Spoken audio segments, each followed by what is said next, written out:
con la clase de hoy. Traten de mantener los micrófonos apagados, por favor.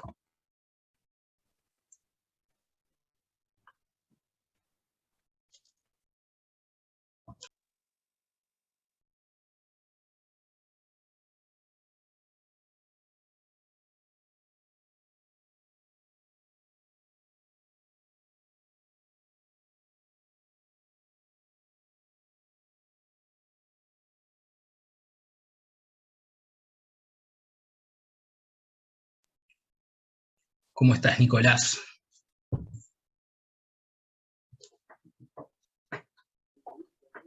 ¿Qué haces, Nicolás? ¿Cómo estás? ¿Qué haces, Matías? ¿Todo bien? Todo bien, por suerte. Bueno, me alegro. ¿Me vas a acompañar hoy? Sí, así es. Tener el gusto de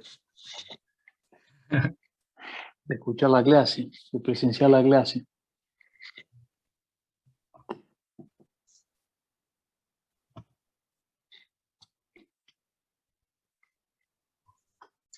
Bueno, ya hay 55 alumnos conectados, así que vamos a comenzar con la clase de hoy. En la clase pasada, el profesor Nicastro dio un concepto general de proceso ordinario, mencionó todas las etapas del proceso ordinario, y hoy vamos a ver lo que es demanda y emplazamiento, ¿bien? En realidad hoy comenzamos con lo que son los actos de proposición. ¿Tá? Hoy no vamos a tener PowerPoint, no tuve tiempo de preparar una presentación, así que no vamos a tener presentación. Hoy vamos a comenzar a ver lo que son los actos de proposición. Los actos de proposición están regulados en los artículos 117 a 136.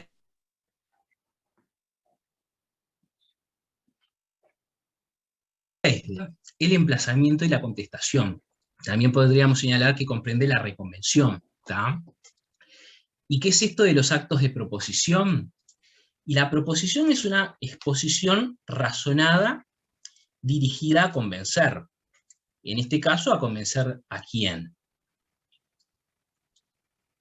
Al juez, a ese tercero imparcial. ¿Bien? Es la afirmación de la existencia o inexistencia de determinados hechos y su consecuencia jurídica. Por ahí la doctrina señala, bueno, pero el emplazamiento es un acto de comunicación, ya vamos a ver. Algo ya hemos igualmente mencionado, trabajado en cuanto al emplazamiento en otros temas. Pero en sentido amplio entendemos que los actos de proposición son la demanda, el emplazamiento y la contestación. Y bueno, ¿y la demanda qué es? ¿Qué es la demanda? Bueno, impecable, Gustavo. Ahí va, bárbaro. ¿La demanda qué es? A ver, ¿qué es la demanda? Ustedes ahora estamos en la recta final del curso. Entonces, es un acto procesal. Acá señala la compañera Stephanie Duarte. Si pueden apagar algún micrófono porque escucho un retorno ahí. Muy bien, Valentina. Valentina Ferraz nos dice, es el acto procesal que inicia el proceso. Perfecto. Entonces, es el acto procesal que inicia el proceso y pone en movimiento, ¿qué? La jurisdicción.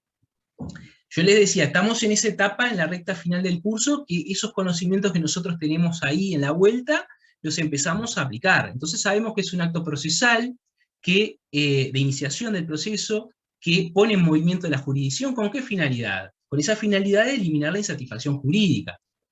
Pero, ¿qué ejercemos cuando presentamos la demanda? ¿Qué ejercemos cuando presentamos la demanda? Un derecho, muy bien, un derecho.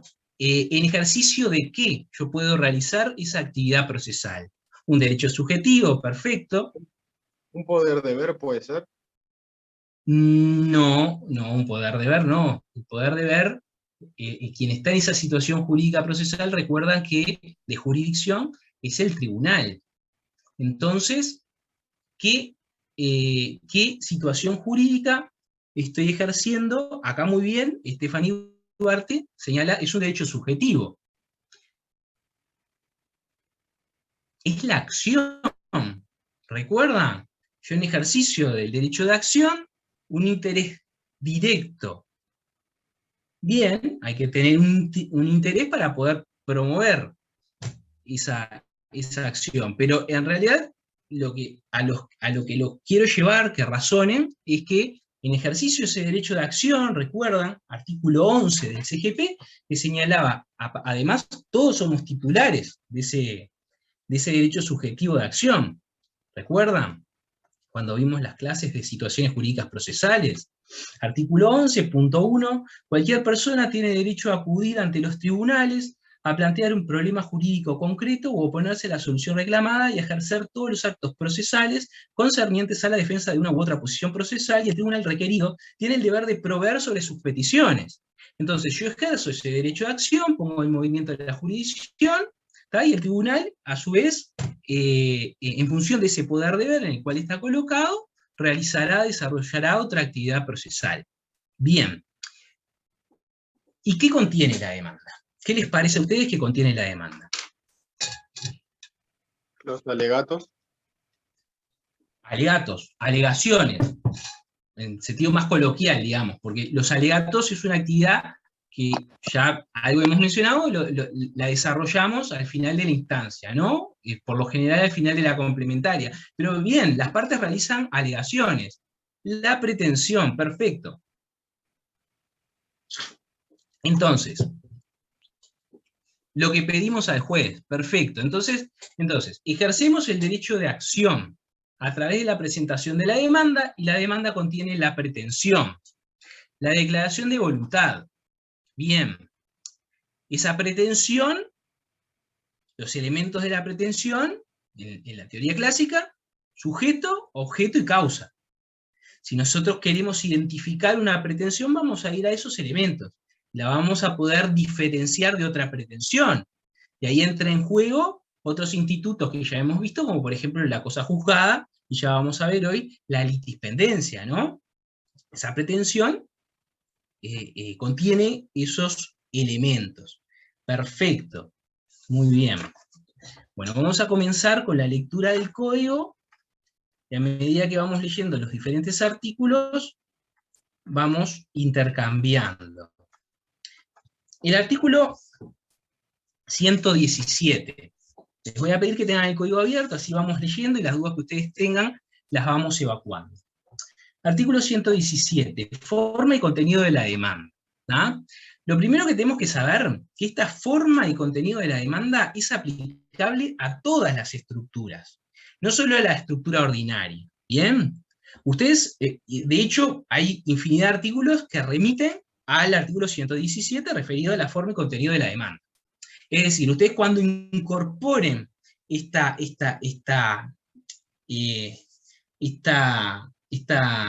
estructura de la demanda, ustedes la van a poder utilizar en todos los procesos, sea ordinario, extraordinario o monitorio, ¿bien? Forma y contenido de la demanda. Salvo disposición expresa en contrario, la demanda deberá presentarse por escrito. Por escrito. Entonces ya sabemos que la forma de la demanda es escrita, ¿tá? Y algo más, ustedes tienen que tener en cuenta, es un acto procesal. Como un acto procesal, vamos a aplicar todos los requisitos generales que ya vimos en los artículos 62 y siguientes, vinculados a los actos procesales. Tienen que ser lícitos, pertinentes, útiles, todo lo demás. Y ahora en 117 vemos esos requisitos específicos, ¿verdad? Entonces, la demanda deberá presentarse por escrito. ¿Y qué tiene que contener esa demanda? 1. La designación del tribunal al que va dirigida. Esto es la invocación. La demanda es un acto recepticio. Nosotros estamos dirigiendo este acto a un tercero imparcial del juez. Entonces vamos a señalar, ustedes van a ver en el escrito judicial la invocación que señala al señor juez letrado de primera instancia en lo civil de tanto turno. ¿Está?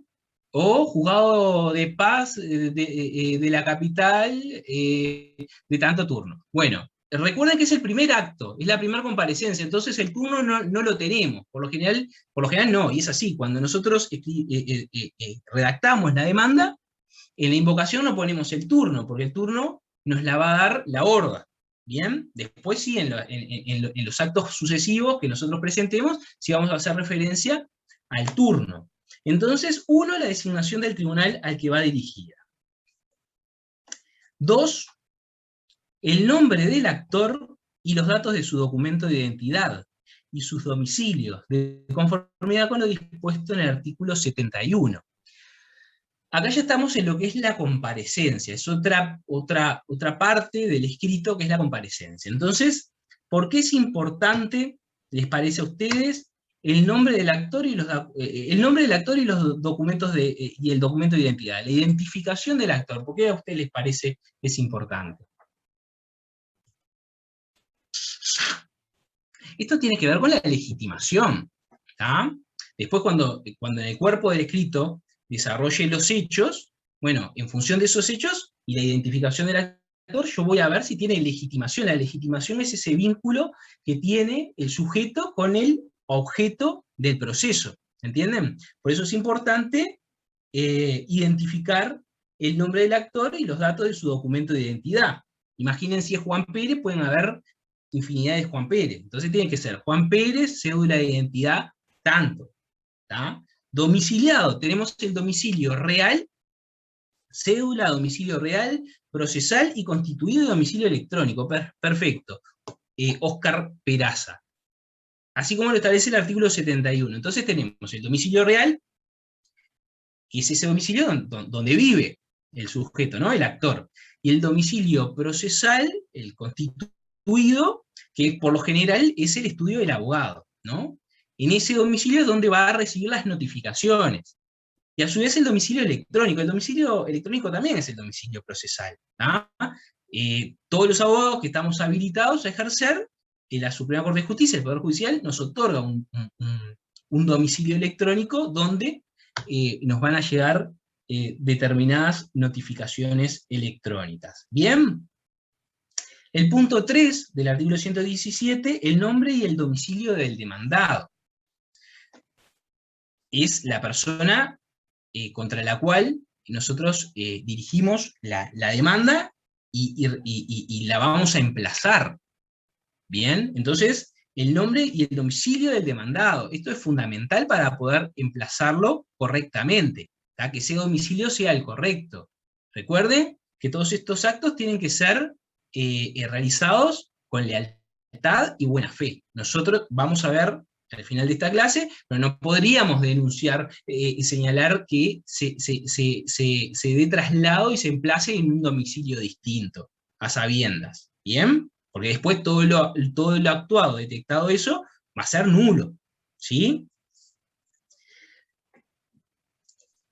La narración precisa de los hechos en capítulos numerados, la invocación del derecho en que se funda, y los medios de prueba pertinentes conforme con lo dispuesto en el artículo siguiente. Me voy a detener acá, y esto es importante. En el numeral 4 del artículo 117 se consagra lo que es la carga de la afirmación, la teoría de la sustanciación, y esto es fundamental. Ustedes observen que el legislador señala la narración precisa de los hechos en capítulos numerados.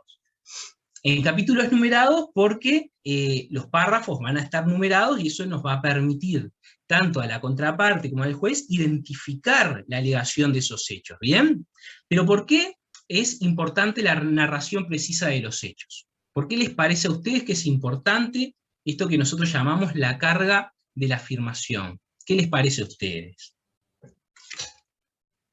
Esto tiene que ver... Profesor. Sí, Raquel. Sí, por el tema de la carga de la prueba puede ser, porque de acuerdo a los hechos que invoquemos va a ser la prueba que vamos a tener que presentar, ¿no? Profe. Se le trabó. ¿Cuánto? ¿Sí? ¿Ahora? ¿Me escuchan? Sí, ahora sí. ¿Sí? Bueno, como bien decía la compañera, uno de de las cuestiones prácticas en cuanto a la narración de los hechos es esto, tiene incidencia directa en los medios de prueba, porque en definitiva los medios de prueba están tendientes a probar la existencia o inexistencia de determinados hechos. Ustedes recuerden que nuestro sistema procesal civil se rige por el principio dispositivo. Entonces el juez no puede traer al proceso hechos. Eso ustedes ya lo saben y lo tienen que tener bastante claro. Y el objeto del proceso se va a determinar en función de los hechos alegados por el actor y la oposición, si es que la realiza, la contradicción del demandado. Ahí se va a determinar el área litigiosa de lo que va a ser el objeto del proceso. ¿Bien? Y después tiene que ver con el principio de congruencia, ¿no? El juez va a fallar sobre esos hechos. Nosotros no podemos hacer una alegación de una pretensión en forma genérica. Nosotros tenemos que fundamentar esa pretensión. ¿Y cuáles son las consecuencias jurídicas?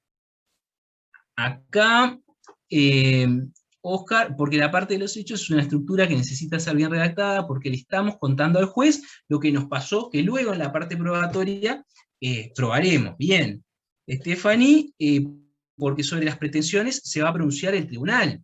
Claro, pero precisamente yo no puedo señalar así, presentarme al tribunal y decir, bueno, me debe. Bueno, pero ustedes tienen que desarrollar, realizar una narración precisa de esos hechos, vestir la demanda. Ustedes cuando sean profesionales van a tener un estilo particular, pero en realidad ustedes se tienen que convertir en especialistas en contar historias. ¿Da? Profe. ¿Ah?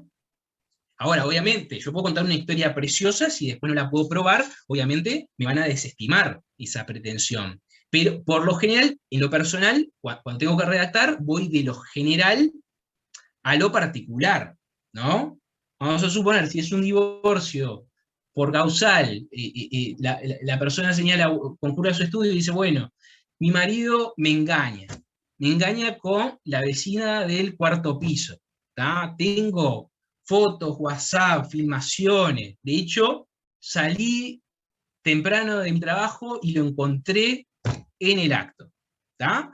El primer párrafo no va a ser el día 17 de mayo encontré a mi marido con la vecina del cuarto piso. No, lo más probable es que en el numeral primero lo que señale es, bueno, el 15 de marzo del 2004 contraje matrimonio con fulanito de tal. La relación,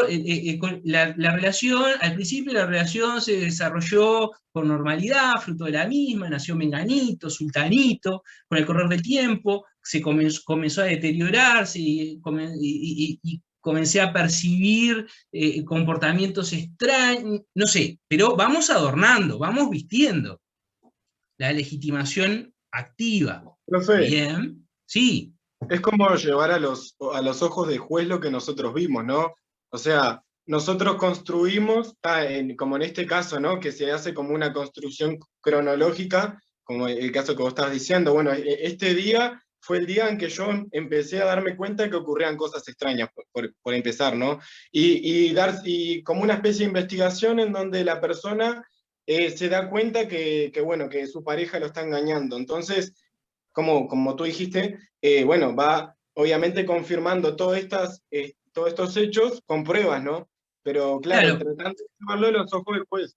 Claro, ustedes van contando esa historia y por lo general esos hechos relevantes, entre paréntesis, muchas veces uno señala, bueno, tal como se acreditará con, no sé, diría, no sé, mensajes de WhatsApp identificados con, no sé, letra O, ya no hay cartas en papel, pero con filmaciones identificadas. Nosotros ya en el cuerpo del escrito, cuando vamos contando los hechos, entre paréntesis, por lo general vamos haciendo referencia a cómo vamos a probar la existencia o la inexistencia de esos hechos. Y después, ahora vamos a llegar al capítulo de prueba a ver cómo lo cómo lo planteamos, ¿bien? Recientemente en la oficina se desestimó, en realidad ganamos un juicio porque se desestimó la demanda en función de que no cumplía con la carga de la afirmación. Esta carga de la afirmación es importante también para el ejercicio del derecho de defensa, porque el demandado tiene la carga de controvertir categóricamente cada hecho que afirma el actor.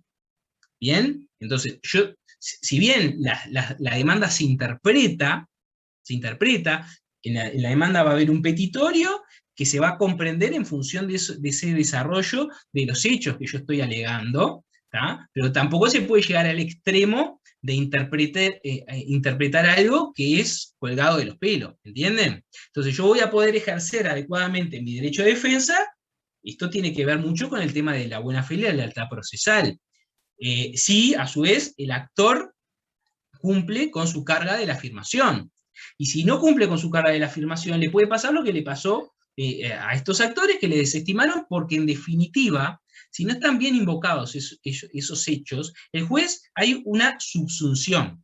Hay una subsunción. Esto es muy clásico. Esto es teoría clásica pura. Ustedes leen la narración precisa de los hechos en capítulos numerados, la invocación del derecho en que se funda. Yo tengo una norma con un supuesto de hecho. En la realidad pasan estos hechos. Entonces yo estoy contando, a ver, relato la existencia de estos hechos, hay una norma que encuadran en este supuesto de hecho, se tiene que dar esta consecuencia jurídica, no se está dando, hay una insatisfacción jurídica, ¿bien? Hay una subsunción, esto es muy clásico, ¿bien? Entonces el juez va a poder fallar en función de la invocación de esos hechos, y obviamente que resulten probados, ¿verdad? Que eso ya lo sabemos. Pero quedó claro, es importante esto que ustedes entiendan, que cumpla con esta carga de la afirmación, porque a diario uno observa demandas en las cuales los actores y los abogados que los asisten realizan alegaciones genéricas. De hecho, uno cuando lee la demanda, o me empiezo a rascar la cabeza, decir, bueno, esto viene bravo, leo la demanda, leo los medios de prueba que tiene, y está complicado, o ya de plano, ya empiezo a ver las falencias que tiene y por dónde le voy a pegar. ¿Sí?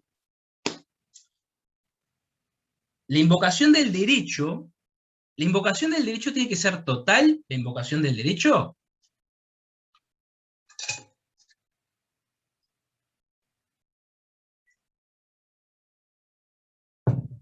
Yo tengo que señalarle al juez el derecho, con exactitud todo el marco normativo en el cual él tiene que fundarse.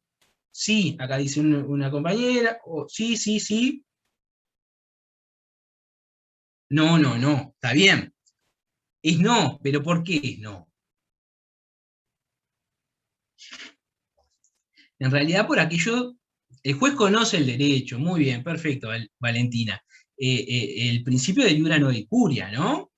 El juez conoce el derecho, el juez es especialista en derecho.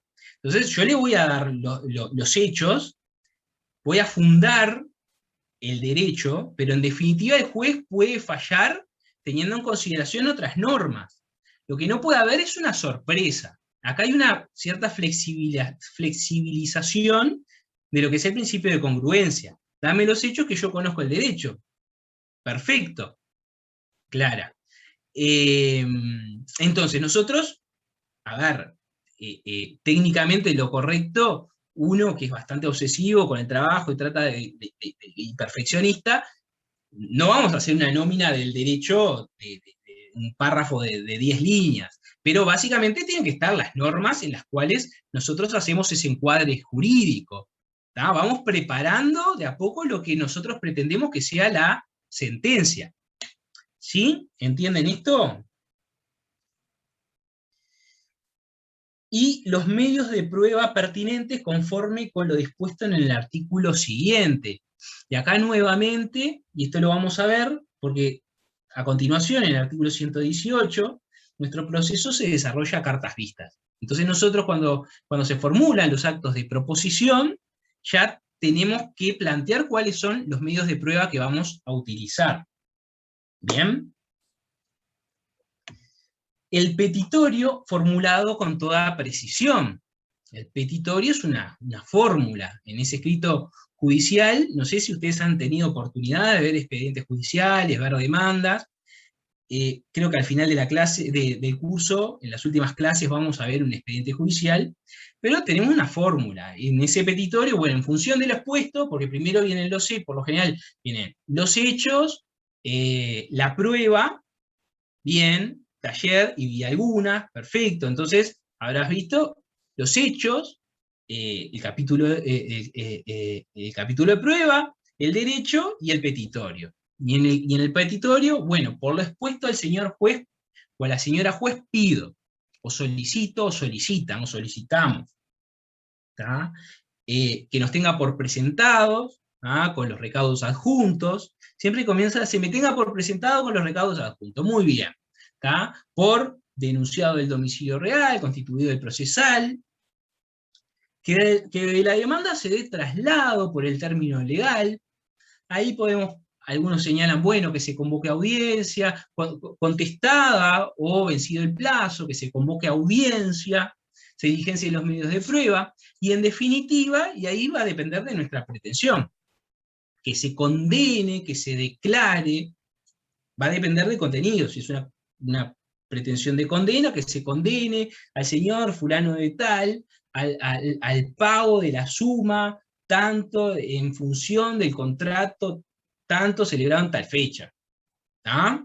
El petitorio se debe formular con precisión y claridad. Claro, porque nosotros tenemos la requisitoria, que es esto, el petitorio, el objeto y la sentencia, y con esto hacemos la regla de la congruencia. ¿Bien? Ahora, bueno, cuando veamos audiencia preliminar, vamos a ver, cuando se fije el objeto del proceso, nosotros vamos a tener que estar muy atentos, porque ese objeto tiene que recoger la pretensión como nosotros la formulemos. Y en consecuencia, si no la refleja, nos puede quedar algo afuera, y recuerdan cómo opera el principio de preclusión. ¿Bien? Y ojo también con los objetos genéricos. Muchas veces los jueces, en lugar de un objeto del proceso bien claro, determinado, establecen un objeto genérico, y ahí después les puede generar ciertos inconvenientes, incluso porque ingresan un montón de medios de prueba, que quizás, si se determina claramente cuál es la pretensión, y eventualmente la oposición del demandado, hay medios de prueba que vamos a ver que los podemos descartar porque no son pertinentes. Bien, el petitorio. El valor de la causa, que deberá ser determinado precisamente, salvo que ello no fuera posible, en cuyo caso deberá justificarse la imposibilidad y señalarse su valor estimativo, indicándose las bases en que se funda la estimación. El valor de la causa es importante establecerlo. Tiene relevancia, por ejemplo, para eventualmente se admita el recurso de casación. Si yo, recuerdan que uno de los requisitos de admisibilidad son las 4000 UR. ¿Tá? A ver, uno observa muchas veces demandas en las cuales el actor realmente no tiene los elementos para determinar con precisión el quantum del asunto. Y señala que en esta instancia no cuenta con esos elementos. ¿Tá? Y solicita que se condene, ¿tá? Pero que se remita, esto lo van a ver el año que viene, se remita al incidente de liquidación del 378, es decir, vamos a tener una sentencia de condena que determina lo que se llamamos el ante beat. O sea, usted tiene razón. Ahora, el quantum todavía no lo puedo determinar.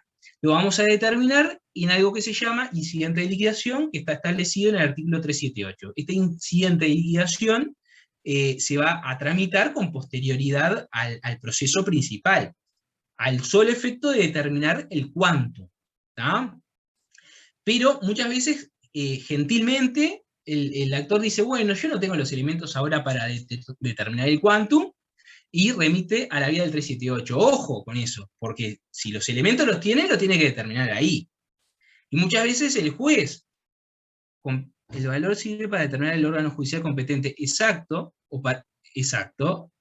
el órgano a ver, lo que habilita al legislador es si no tenemos los elementos concretos, a ver, si es una pretensión de condena al pago de una suma de dinero, el quantum es fundamental. Es lo más relevante. Para mí, si yo estoy procurando una condena de 2 millones de dólares, voy a decir que se condene al pago de 2 millones de dólares. Y ahí no hay estimación. Tiene relevancia la estimación también en cuanto a la reposición de los impuestos. Vamos a ver que cierta tributación tiene que ver con el monto del asunto. ¿Está? Y lo que les decía, muchas veces los jueces también remiten al incidente de liquidación del 378 cuando ya tienen los elementos o la suma que tienen que determinar es fácilmente liquidable. Para la estimación del monto del asunto vamos a remitirnos a las normas que ya conocemos en la LOT, ¿no? Que ya estudiamos.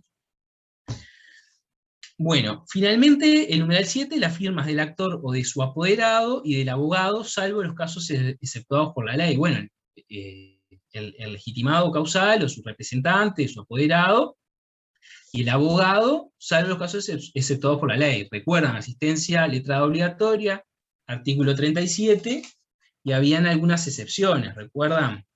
Se exceptúan de lo dispuesto en el ordenal precedente los asuntos, 37.2, los asuntos que se tramiten ante los juzgados de paz y los juzgados de conciliación en asuntos menores al equivalente a 20 URs. B, los que se tramiten ante los juzgados de paz y los juzgados de letrado de primera instancia del interior de la República cuando no haya o no se disponga de 3 abogados como mínimo en la localidad asiento del juzgado. ¿Bien? Y por acá culminamos con lo que es la forma y contenido de la demanda. El valor, bueno, ¿alguna duda sobre esto? Bueno, ahí es donde ingresan los otros CIES y posterior firma de la... Profe, ¿se me escucha? A ver, Federico.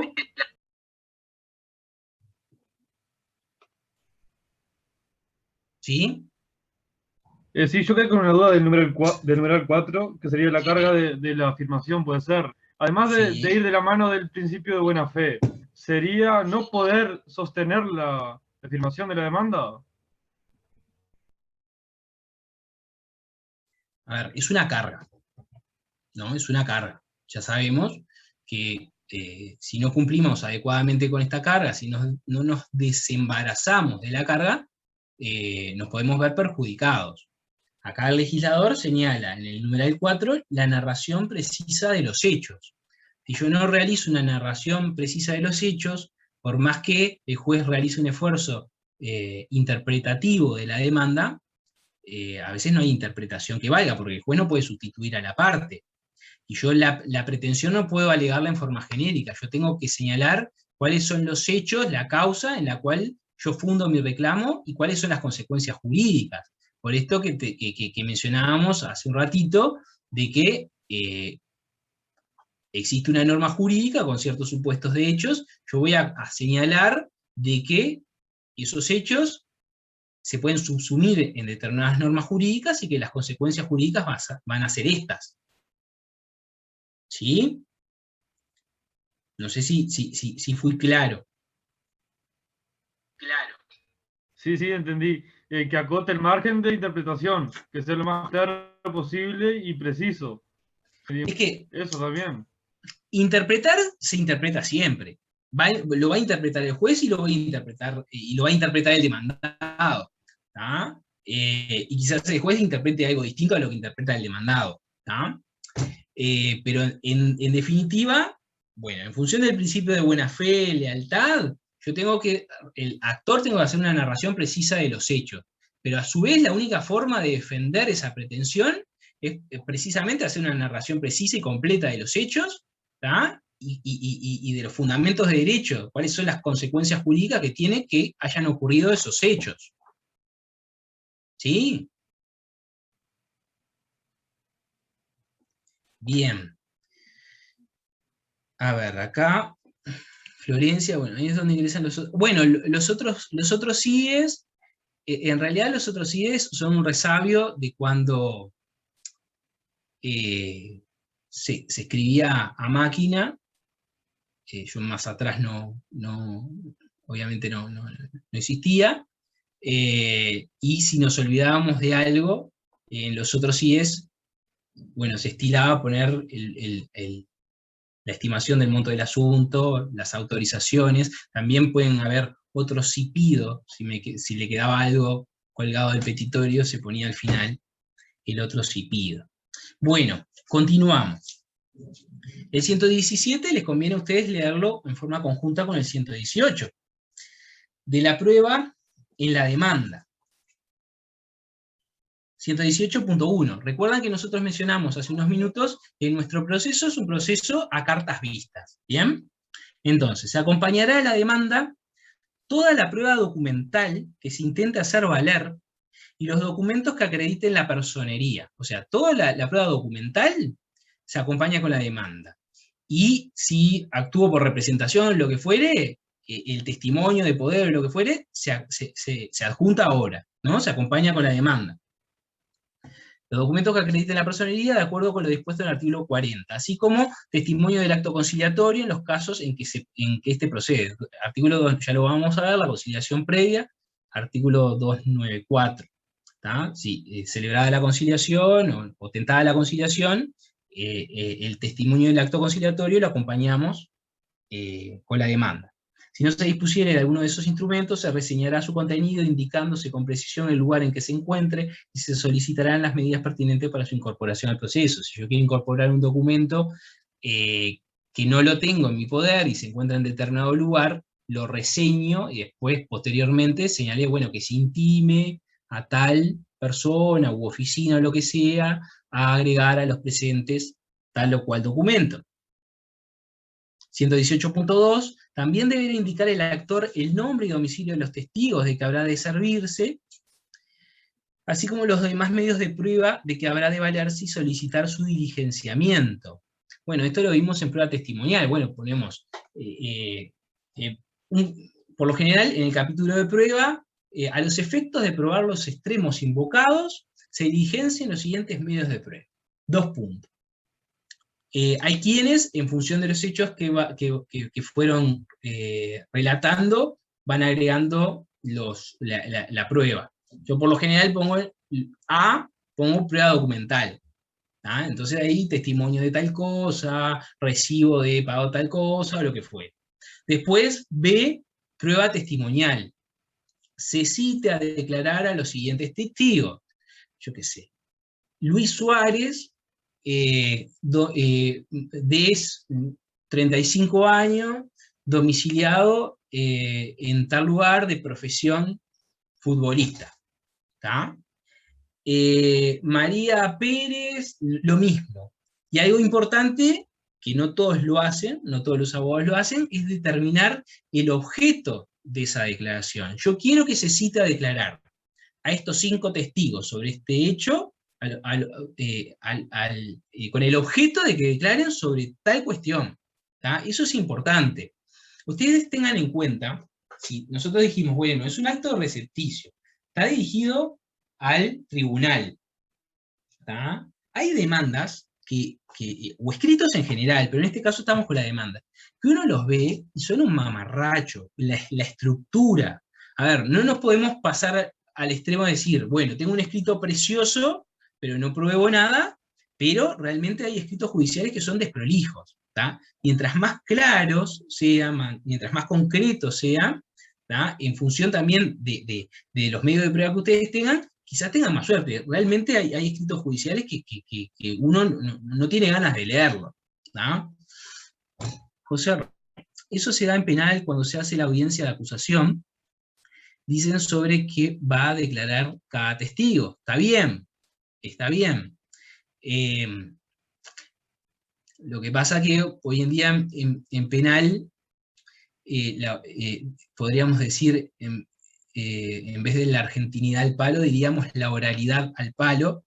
En el sistema procesal civil, digamos, quizás es más formalista, porque yo puedo cuestionar de que si la contraparte citó a declarar al testigo sobre determinado objeto, y después el testigo me declara sobre otra cosa, yo puedo decir, bueno, a ver, usted ofreció este testigo para que declarara sobre esto.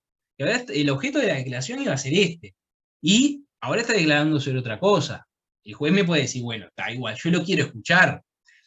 En cambio, hoy en día en el proceso penal se desarrolla quizás de otra manera, la oralidad fundamental es más flexible en algunas cosas. Bien, y tenemos que hacer mención a todos los medios de prueba con los cuales nosotros estamos haciendo la proposición de los medios de prueba, ¿no? Y tenemos que hacer referencia, Nicolás, supongo que no recuerdo bien, pero supongo que en la clase de prueba lo habrás mencionado, tenemos que hacer referencia a todos los medios de prueba que pretendemos hacernos valer, ¿tá? Si nosotros queremos que se designe un perito, bueno, un perito contable, se designe perito contable a los efectos de que estudie los libros tales. Se designe un perito médico a los efectos de tal cosa, y ya señalamos cuál va a ser el objeto de esa pericia que pretendemos, ¿tá? Todo en la demanda. Entonces, se dice que esto es un proceso a cartas vistas, aplicación del principio de buena fe, y las partes están en una situación de igualdad. Esto que estamos viendo se va a aplicar a la contestación.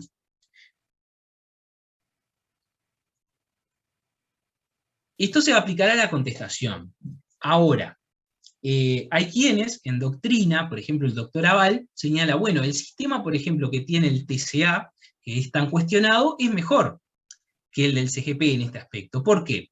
Porque en la acción de nulidad ante el TCA, que la van a estudiar el año que viene, el curso del año que viene, ustedes tienen los actos de proposición, demanda, contestación, y ahí no hacen referencia a los medios de prueba. Después va a haber una etapa de apertura a prueba, y ahí van a incorporar los medios de prueba. ¿Y qué trascendencia tiene esta? Que yo demandado ya conozco las cartas que tiene el actor. El actor tiene que mencionar todos los medios de prueba que tiene. Ustedes me dirán, bueno, está, pero hay un principio de buena fe, lealtad, perfecto. Pero también hay un ejercicio del derecho de defensa. Entonces, si el actor alega la existencia de determinado hecho, y yo voy al capítulo de prueba, a ver, este hecho, ¿con qué lo prueba? Y con la declaración de 3 testigos. Mirá, y los 3 testigos son los amigos de la infancia. Ahí yo le voy a pegar. A mí, yo en algún momento voy a decir, bueno, pero estos son testigos sospechosos. ¿Qué fuerza convictiva pueden tener si son los mejores amigos? ¿Está? O pretende probar, no sé, determinados hechos, se me ocurre, por un medio de prueba X que yo, o que no lo tiene, o alega la existencia de un hecho, y cuando veo y digo, bueno, ¿y esto cómo lo vas a probar? O yo ya me doy cuenta de antemano que ese medio de prueba va a ser inconducente. Es decir, con ese medio de prueba no vas a probar lo que vos estás alegando. Y por ahí te voy a pegar también. ¿Tá? Entonces, es un tema también de estrategia, sí, es un proceso a cartas vistas, pero de alguna manera el demandado está en una situación de ventaja respecto al actor, porque ya conoce de antemano las cartas que el otro tiene. A ver, hay demandas que son así, redonditas, y no hay vuelta, no tenés cómo entrarle. ¿Tá? Pero nadie es perfecto y pueden haber falencias, y esa es cierta ventaja que tiene el demandado. No sé qué pensás, Nicolás, sobre este tema. Así me tomo un mate. No, sí, está bien, está bien. Sí, conocía esa reflexión del profesor Aval. Yo creo que igual el código ahí en el sistema prevé una válvula de escape, ¿no? Que es la del 118.3, que es la posibilidad de ofrecer prueba sobre hechos mencionados por la contraparte al contestar la demanda, y que el actor no hubiese podido preverlos razonablemente. Ahí la jurisprudencia es bastante estricta, ¿no? En cuanto a que efectivamente sea algo que el actor no hubiera podido prever al formular su demanda. O sea, digo esto básicamente porque ahí podría haber un contraargumento, ¿no? Para decir, bueno, el código en realidad prevé esa posibilidad, no es que el actor presenta sus cartas y se le cierran todas las puertas para eventualmente poder ofrecer prueba después, sino que la tiene. Ese 118.3 ahí es una válvula que puede llegar a tener el actor. Obviamente no es siempre, ¿no? Tiene que acreditar que justamente, como dice ahí el código, hechos mencionados por la contraparte de contestar la demanda, que bueno, ahí lo que dice la jurisprudencia justamente es eso, que no lo hubiera podido razonablemente prever. Es una vía de escape, pero para mí no empata, porque en definitiva yo demandado tengo la carga de contradecir categóricamente los hechos, pero si yo sé que sobre determinado hecho el actor no tiene ese medio de prueba, bueno, no es así. Y él va a tener la carga, recuerden, la carga de probar los hechos constitutivos de su pretensión. 118.3. Muy bien, impecable, Nicolás, gracias. Bueno, a ver. Bueno, recuerden que hay pruebas como, por ejemplo, la declaración espontánea de un testigo, de la parte, el careo. Eso, en realidad, el juez lo puede solicitar en cualquier momento. Y como muy bien señalaba Nicolás, 118.3 solo podrán ser propuestas posteriormente a este momento, al acto de proposición, las pruebas claramente supervinientes. Esto es, pruebas que no existían o que yo desconocía bajo juramento su existencia. ¿Tá? Porque tampoco me puedo hacer el vivo y señalar que se trata de una prueba superviniente porque es algo que me comí o algo que no tenía, o pretender ingresar por esta vía de 118.3, prueba que no tenía, acomodar mi pretensión y los medios de prueba que la respaldan. ¿Bien? Sí. Disculpe que lo corte, pero estaba pensando ahora, también esto hace un poco referencia al principio de eventualidad, ¿no? Como, bueno, de pensar, bueno, yo me guardo cierta información que me puede ser útil en el caso de que esto no me sirva, y que en realidad es todo lo contrario. Tratar de utilizar toda la información conocida en el mismo momento. Es que no lo puede hacer, porque va a precluir su oportunidad. Yo Claro. voy si no, volvemos, por ejemplo, y esto tiene que ver también con la carga de la afirmación.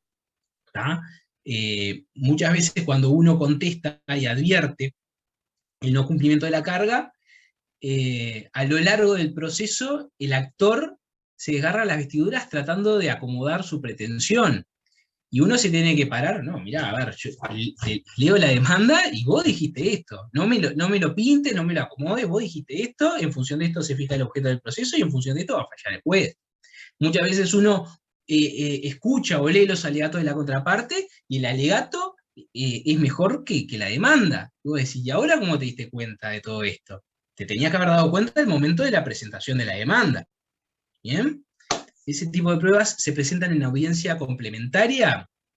Sí, en realidad, si es una prueba superviniente, nosotros perfectamente en la audiencia preliminar, si es que la tenemos ahí, la podemos proponer, o en la audiencia complementaria, ¿sí? Bien, ahora pasamos al 119, contralor de la demanda. Contralor de la demanda por parte del tribunal, por parte del juez. Y esto está vinculado a lo que nosotros ya estudiamos, que es el principio de dirección. El juez es el director del proceso. ¿Recuerdan al comienzo del curso? Artículo 2, dirección del proceso. La dirección del proceso está confiada al tribunal, el que la ejercerá de acuerdo con las disposiciones de este código. Artículo 24,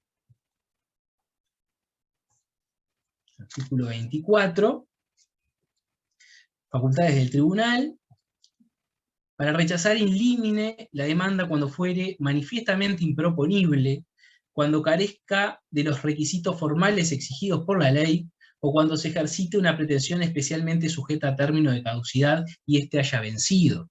El juez lo que va a controlar es la competencia, va a controlar el cumplimiento de los presupuestos procesales, la debida integración de la litis. Recuerdan artículo 47 en cuanto al litisconsorcio necesario, lo va a hacer en esta etapa. Bien. recuerdan de las clases de actos procesales, los actos procesales tienen que cumplir con determinados requisitos de admisibilidad. Nosotros tenemos este modelo legal y el acto procesal se tiene que ajustar a ese modelo legal. A ver, al legislador no le gusta anular actos procesales. Nosotros sabemos que el legislador lo que pretende es conservar la mayor cantidad de actividad procesal posible.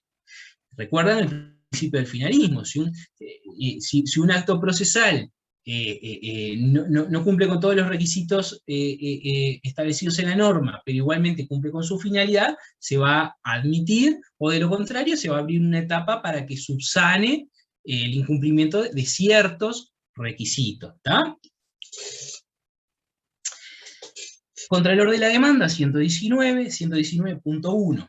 Presentada una demanda en condiciones que no se ajusten a los artículos precedentes, a todo lo que venimos hablando, o a las disposiciones generales que establecen las formalidades para la comparecencia en proceso, el tribunal dispondrá que se subsanen los defectos en el plazo que se señale, con apercibimiento de tenerla por no presentada.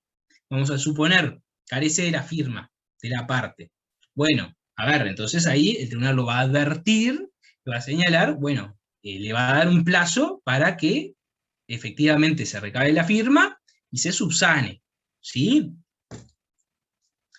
119.2. Si el tribunal estimare que la demanda es manifiestamente improponible, la rechazará de plano, expresando los fundamentos de su decisión.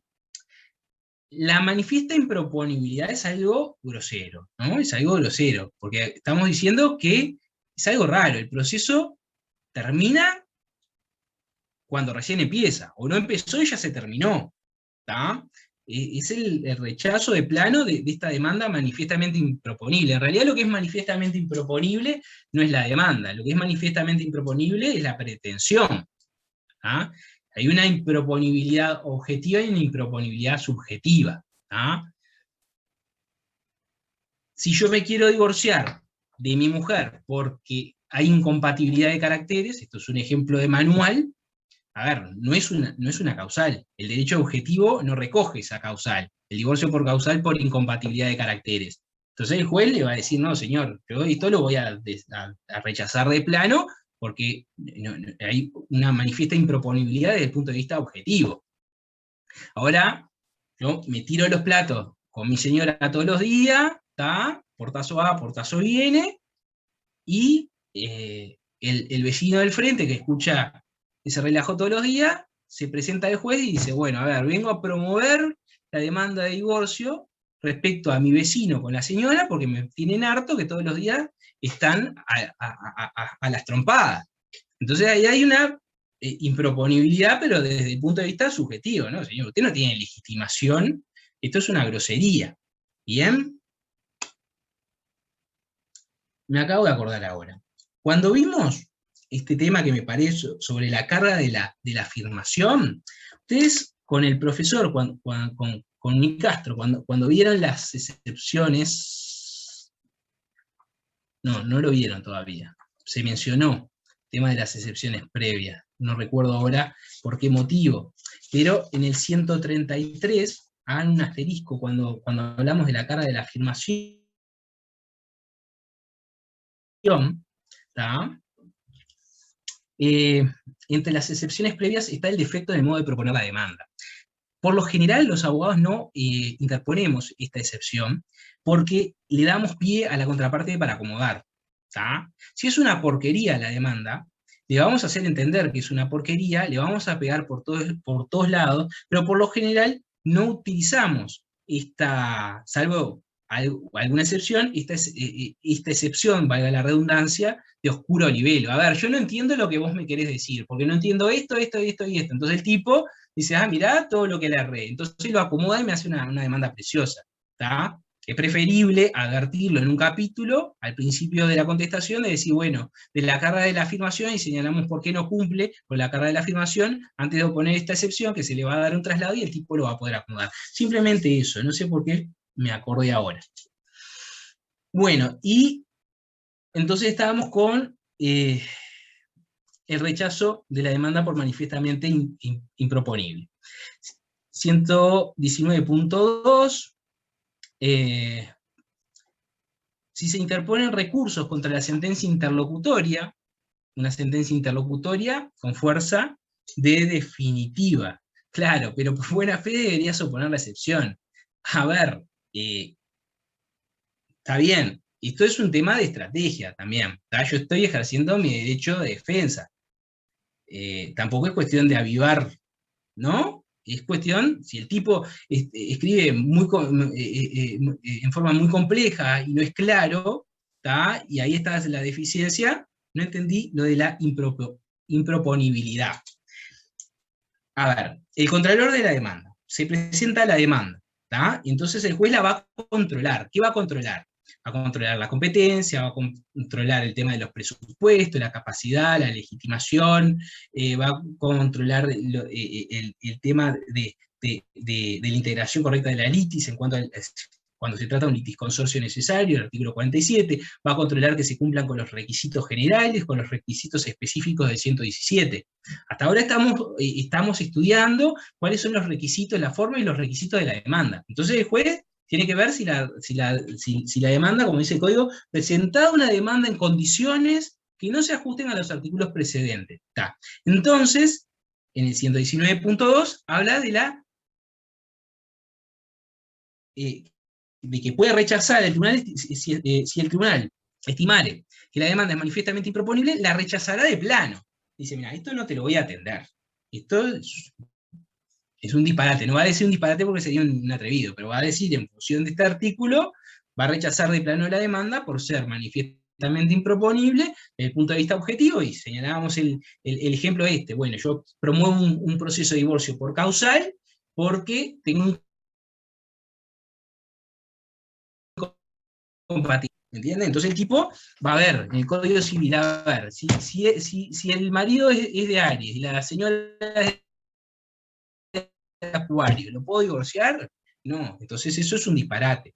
Y ahora, si nosotros nos tiramos los platos con mi señora todos los días y el vecino está harto y se presenta al tribunal y dice, los voy a divorciar, ahí hay una manifiesta improponibilidad subjetiva, porque el tipo no tiene legitimación para solicitar el divorcio, mi divorcio. No sé si Mercedes fui claro, si se entendió eso o no. Bueno, continuamos entonces. Bueno, entonces, si se interponen recursos contra la sentencia interlocutoria, como explicaba, no me puedo divorciar de mi novia porque no está previsto por el ordenamiento. Manifiestamente improponible. Bien. Seguimos en el 119.2. Si se interponen recursos contra la historia, es decir, el vecino todavía no recurre esa sentencia interlocutoria.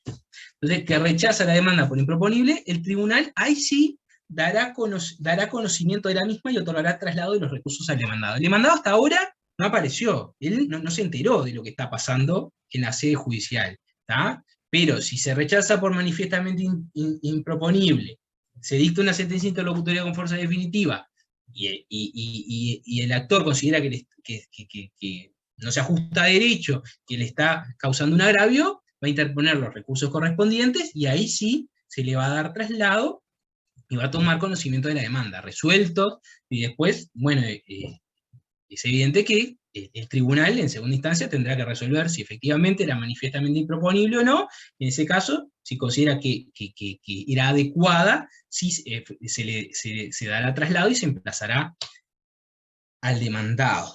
¿Bien? ¿Esto de 119 quedó claro?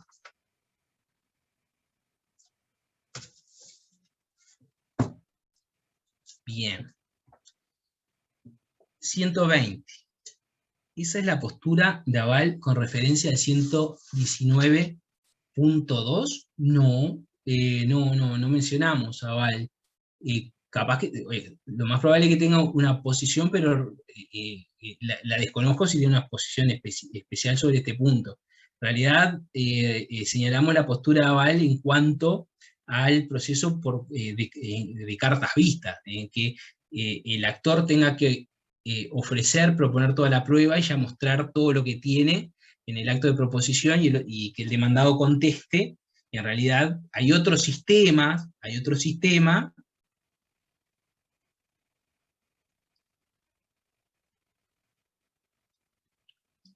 118.3 solo podrán ser propuestas posteriormente, o sea, yo tengo que proponer la prueba en el acto de proposición, y el legislador dice, solo podrán ser propuestas posteriormente en función de pruebas supervinientes o referidas a hechos nuevos o a los mencionados por la contraparte al contestar la demanda de la reconvención. ¿Está? Bien, entonces, continuemos. 120, acumulación de pretensiones. ¿Qué es esto de la acumulación de pretensiones? Es como que se tramitan varios procesos en uno solo. ¿Tá?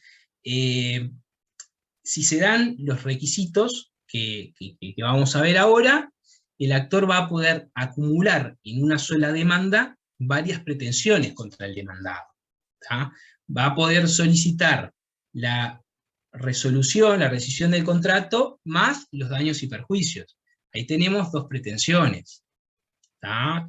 Vamos a poder acumular una acción reparatoria con también, no sé, un cobro de pesos, si bien puede ser discutible, pero si se dan los requisitos que plantea ahora el 120, podemos acumular, o sea, la pretensión, ¿qué es? La pretensión es ese bien de la vida. Entonces yo voy a aprovechar esa oportunidad para ya discutir y que se dicte una sentencia sobre todas estas pretensiones. ¿Qué puede pasar? Que si hay 3 pretensiones, 4 pretensiones, el juez desestime todas, el juez acoja unas y desestime otras, acoja parcialmente todas, bien, pero se va a resolver con una sentencia. Un tema de economía, ejemplo, divorcio, pensión alimenticia, régimen de visita, etcétera, podría ser. En realidad en el divorcio necesariamente se tiene que resolver, si hay menores, tema de la pensión alimenticia, provisoriamente, necesariamente en el juicio de divorcio, en la audiencia se tiene que resolver la pensión alimenticia, y con quién van a estar los menores, y dónde van a vivir. En realidad podría ser, por ejemplo, que ha sido discutido, pero hay tribunales que hacen lugar, es la acumulación de la investigación de paternidad con los alimentos. Investigación de padre natural con los alimentos. Y ustedes me dirán, bueno, pero a ver, yo no soy el padre, yo estoy diciendo que yo soy el padre, me estás acumulando la pretensión de alimentos. Entonces vamos a ver si hay cierta conexión entre las pretensiones, ya vamos a ver también si se pueden tramitar por la misma estructura, en este caso habría que renunciar a una estructura, se puede acumular, y el juez, si hace lugar a la pretensión de paternidad, inmediatamente va a resolver la pretensión de alimentos. Si no hace lugar a la pretensión de paternidad, va a desestimar también la pretensión de alimentos. ¿Bien? Todas las pretensiones deben corresponder a la misma materia, o que sean distintas materias, pero que tengan conexión entre sí. En realidad, no es materia, sino materia, fuero competencial. Ojo, porque las pretensiones no quiere decir que se aplique el derecho civil o el derecho comercial o el derecho, en realidad el fuero competencial, en función de las normas de distribución de competencia, nosotros sabemos que ciertas pretensiones van a ir a determinadas sedes competentes, ¿tá? Y el fuero competencial residual va a ser el civil siempre. Es decir, todas las pretensiones que no tengan un fuero competencial específico van a ir a civil. ¿Tá? Entonces, acumulación de pretensiones. Puede haber una acumulación inicial, que es esta.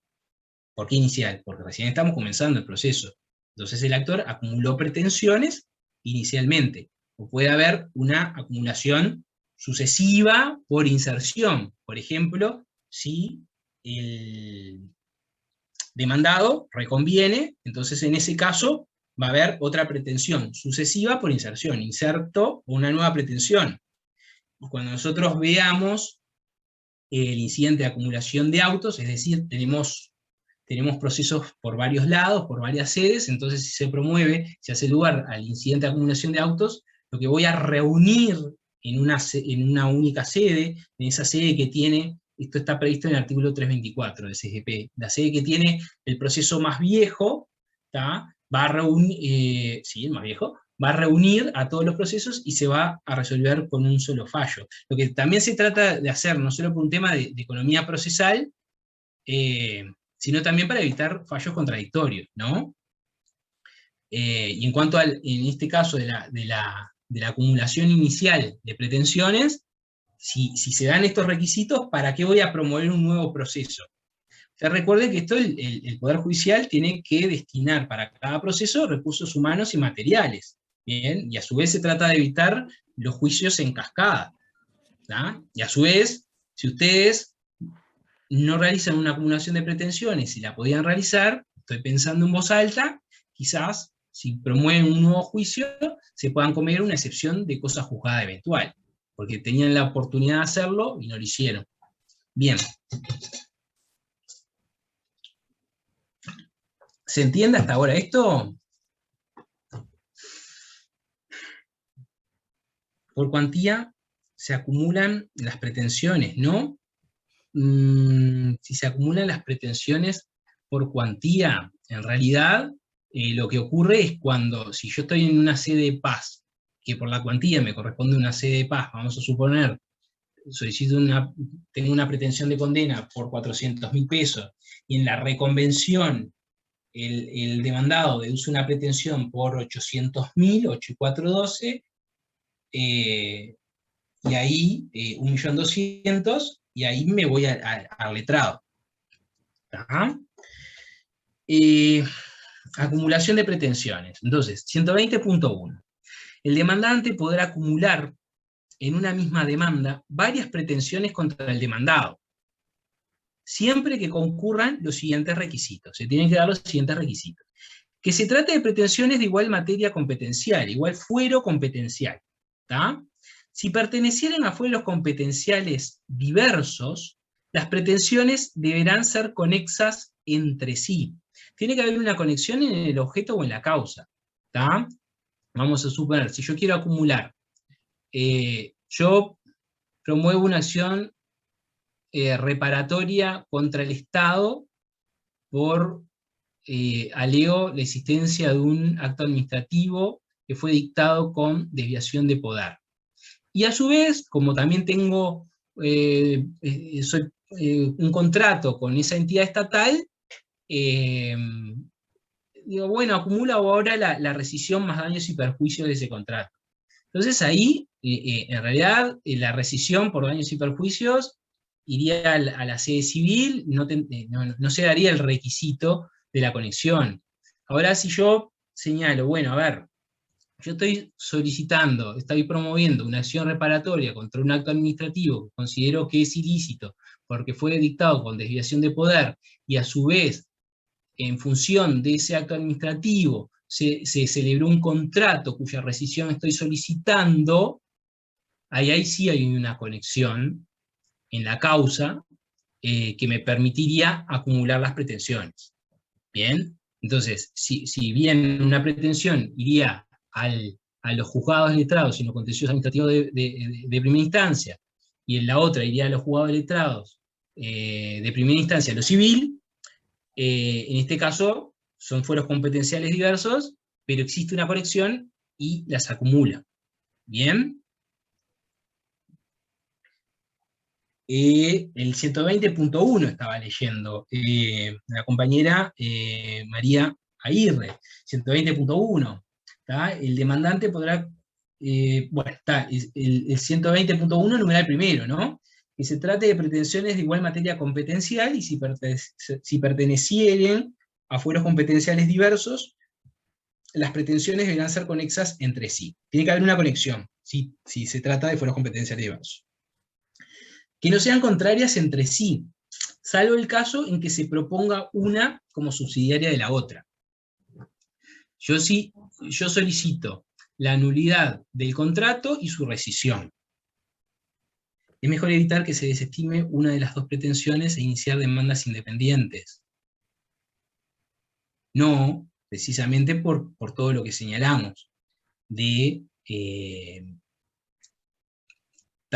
evitar fallos contradictorios, por un tema de economía procesal, y por un tema de que quizás si uno pretende duplicar los reclamos, quizás le puedan oponer una excepción de cosa juzgada o eventualmente de litipendencia. Bueno, pero si son inconexas, o sea, si no son conexas, en realidad no las puedo acumular porque expresamente la norma me dice que se tiene que dar esa conexión. Le hablo por acá porque es mejor. Porque yo le decía esto por esto que usted decía. O sea, si la cuestión es inconexa, es mejor evitarse que pueda ser desestimada una de las dos pretensiones o las dos. Pero lo que pasa es que si no son conexas no puedo acumular. ¿Me entendés, Brian?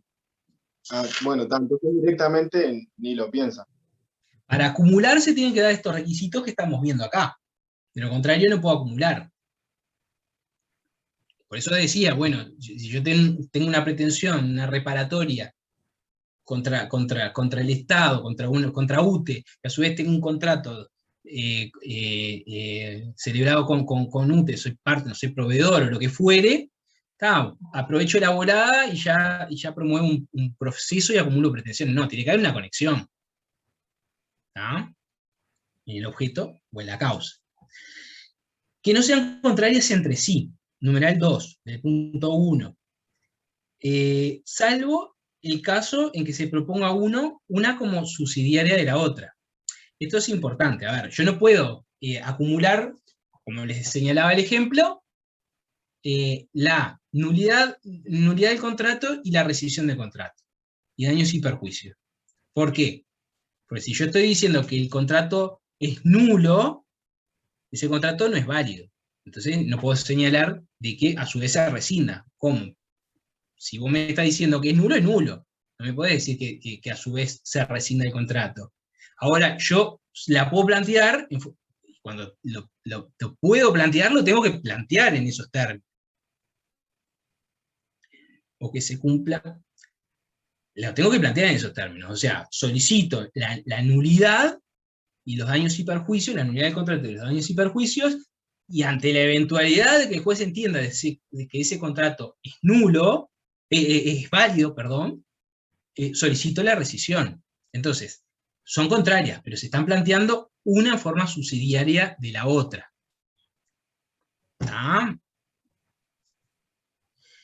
El numeral 3, que todas puedan tramitarse por el mismo procedimiento.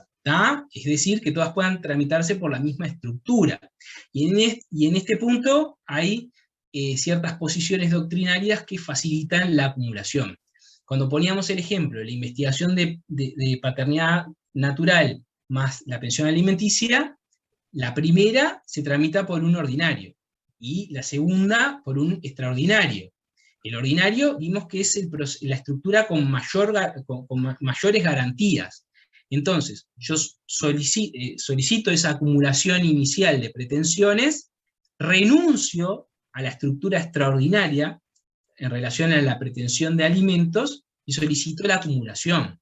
En ese caso, si bien no se tramita por el mismo procedimiento, yo estoy renunciando al proceso extraordinario que tiene menos garantías y voy a ir al ordinario que tiene las mayores garantías y ahí proceso todo. Eso es una posición doctrinaria que ha sido acogida por la jurisprudencia. ¿Ah?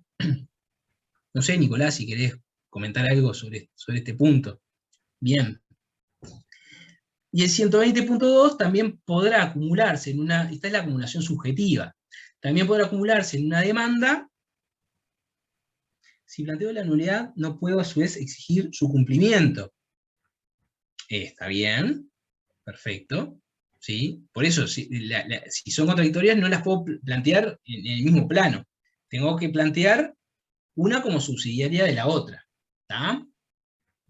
120.2 también podrá acumularse en una demanda pretensiones de varios demandantes o contra varios demandados. Una demanda plurisubjetiva, ¿no? Siempre que provengan de la misma causa o versen sobre el mismo objeto o se hallen entre sí en relación de dependencia, o deriven de los mismos hechos cumpliéndose los requisitos del artículo 120.1.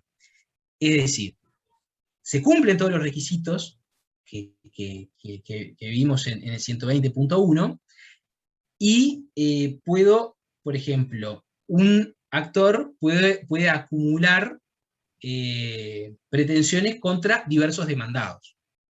O varios actores pueden acumular pretensiones contra...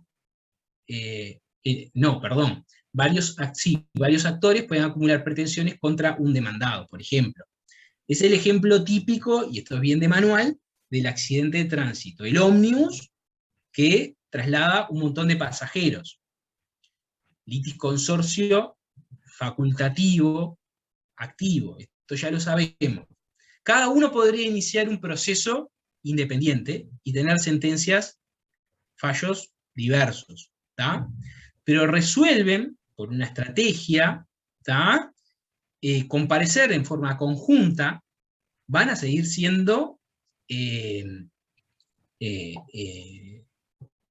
actores independientes, ¿no? Litigantes independientes, por el régimen que ya estudiamos del litis consorcio facultativo activo. Pero todos los pasajeros de ese ómnibus presentan una demanda contra una empresa de transporte. O todos los pasajeros del avión presentan una demanda, entonces están acumulando pretensiones, ¿sí? O el actor está demandando a varios demandados. Ahí también hay una acumulación de pretensiones subjetivas. Y a su vez se tienen que dar los requisitos que ya vimos en el 120.1. Estudienlos tranquilos en su casa, con los manuales al lado y el código. Pero esto funciona de esta manera. ¿Sí?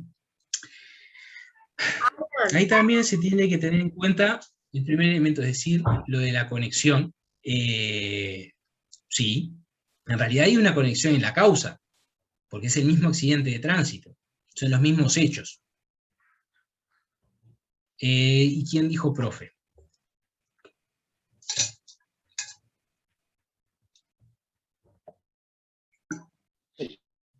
Yo, Matías, yo no intervine, pero comento mientras tomás el mate. No, otro caso, otro ejemplo bastante usual para visualizar esto, los casos de responsabilidad médica, de mala praxis. Por ejemplo, ahí muchas veces hay, del lado de la parte activa, digamos, el sujeto activo, es decir, la parte actora, puede estar constituida, por ejemplo, quien sufrió la mala praxis, tiene una pretensión indemnizatoria, y a su vez la pueden tener, por ejemplo, familiares, por ejemplo, por el daño moral derivado de ese acto de mala praxis.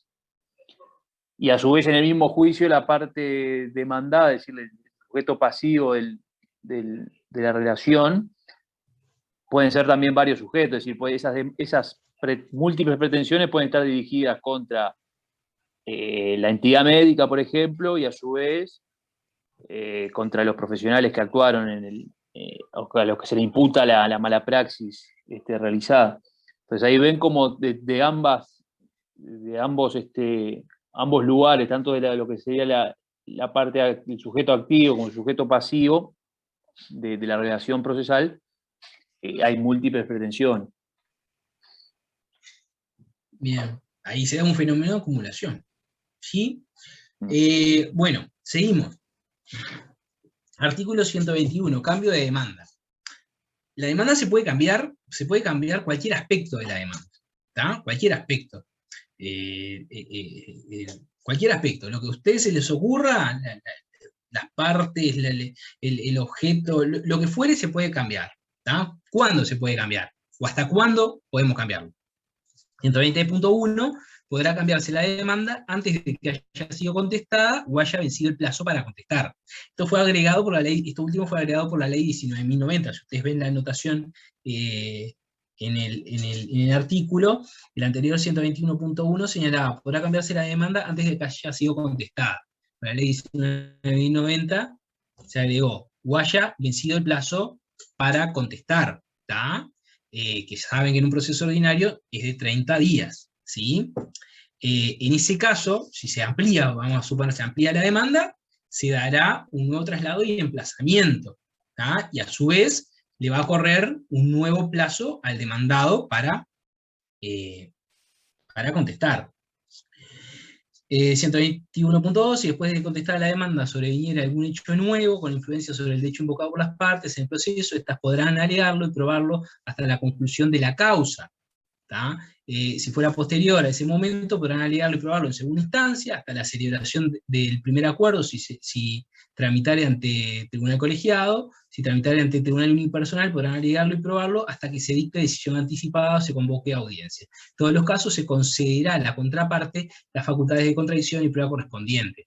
A ver, antes, y en realidad lo establecía a texto expreso, si mal no recuerdo, el 341. 341, ustedes ven la redacción actual del 341, contenido de la audiencia preliminar, numeral 2, alegación de hechos nuevos conforme a lo dispuesto en el artículo 121.2, y proposición de nuevos medios de prueba que a juicio del tribunal refieran a hechos nuevos o a hechos mencionados por la contraparte al contestar la demanda o la reconvención o la rectificación hechas en la propia audiencia. Y, a ver, en las anotaciones abajo del artículo, ratificación y la contestación de la reconvención, pudiéndose alegar hechos nuevos siempre que no modifiquen la pretensión o la defensa, ¿tá? Y la doctrina señalaba, estas modificaciones se realizaron en virtud de la construcción doctrinaria, ¿no?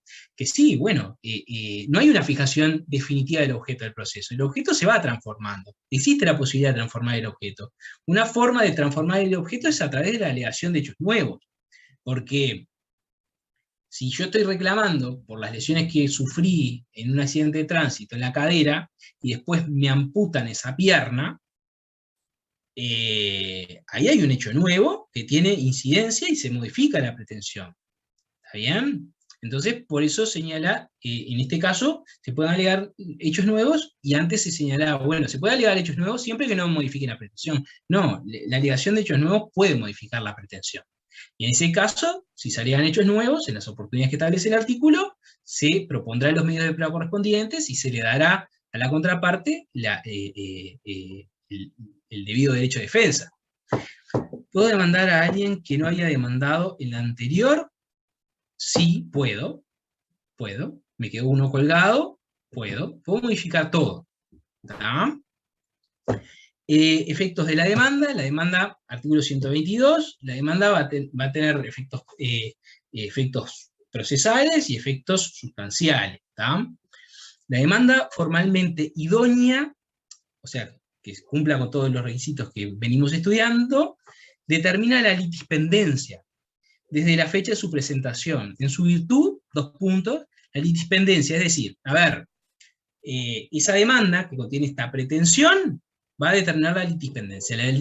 ¿Cómo identificamos la pretensión nosotros? Decíamos al comienzo de la clase, por sus elementos, sujeto, objeto y causa, ¿no? La triple identidad. Entonces, si ya hay un proceso con esta pretensión, y cómo la identificamos nuevamente con estos 3 elementos, no puedo promover un nuevo proceso porque hay litispendencia, y esto puede ser relevado de oficio por el tribunal. Entonces, en su virtud, la competencia inicial no se modificará, aunque posteriormente se alteren las circunstancias que la determinen, por la prevención, ¿no? Ya se determina la competencia inicial de quien va a entender, ¿tá? Las partes conservarán su legitimación, aunque los hechos en que ésta se funde hubieran cambiado, o sea, la legitimación se tiene en cuenta al momento de la presentación de la demanda. Si después cuando el juez falla, considera que no tenía legitimación, bueno, lo determinará al momento del dictado de la sentencia. A ver, todo esto estamos estudiando los requisitos de la demanda para que comience el proceso. Esto no tiene nada que ver, obviamente, es obvio, pero igualmente lo digo, de que se le vaya a dar la razón al actor, ¿no? ¿Tá?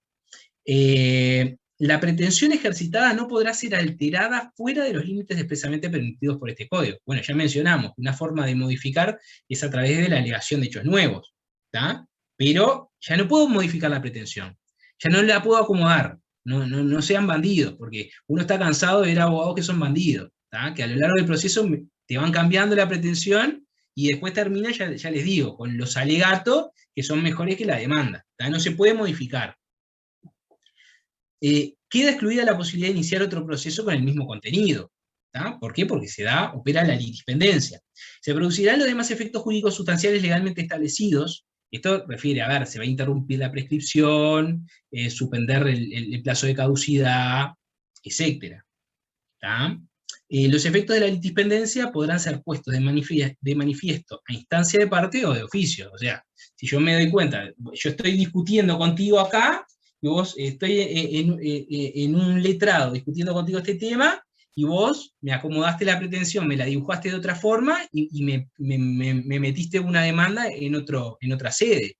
Yo digo, no, mirá, en realidad ya hay te voy a poner la excepción de litispendencia, porque yo ya estoy discutiendo contigo este tema. Hay un proceso en trámite, ¿tá? Litispendencia. Y por acá terminamos con lo que sería demanda, ¿tá? Nos quedan 2 minutitos, y del emplazamiento lo único que voy a mencionar, porque después ya hemos hablado algo del emplazamiento cuando estudiamos nulidad. 123, procedencia del emplazamiento. 123.1. El emplazamiento consiste en la convocatoria al demandado para que comparezca a estar a derecho dentro del plazo que corresponda, haciéndole saber, en la forma prevista por la ley, la interposición de la demanda o el estado del proceso, con apercibimiento de que, en caso de no comparecer, se seguirá el proceso con las consecuencias que la ley determine según los casos. A ver, al que es emplazado en debida forma, le nacen 2 cargas, la carga de comparecer y la carga de contradecir, si quiere. ¿Tá? Son cargas, ¿tá? O sea, si usted no comparece, se lo puede declarar rebelde, ya lo vamos a ver, y se lo puede embargar. Ahora, y si usted comparece, pero no contradice, se tendrán por cierto los hechos alegados por la contraparte. Es decir, con el emplazamiento nacen esas 2 cargas, de la comparecencia y de la contradicción. ¿Tá? Después, en general, los demás artículos, remito la lectura, si tienen alguna duda, las evacuamos ahí en la plataforma. Sanción por omisión, el 129, la omisión o alteración de la forma del emplazamiento apareja la nulidad del mismo.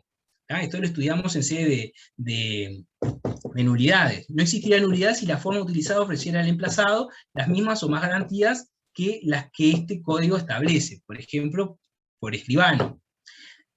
Tampoco podrá reclamarse la nulidad por quien ha comparecido en el proceso sin plantearla dentro de los plazos legalmente establecidos al efecto, ni por quien se pruebe que ha tenido conocimiento fehaciente del proceso y omitido reclamar la nulidad dentro del plazo acordado, artículo 115. El ejemplo típico de que la demanda me llega a la casa del vecino, y el vecino me golpea la puerta y me dice, mirá, me cayó esto. ¿Tá? Y por acá terminaríamos con demanda y emplazamiento. Creo que ya la clase que viene comenzaríamos con actitudes del demandado, y si tienen algunas dudas las evacuamos por la plataforma, ¿sí? Es viernes, así que gracias, buen fin de semana. Muchas gracias. Gracias, profe, que pase bien. Gracias. Buen fin de semana, buenas noches.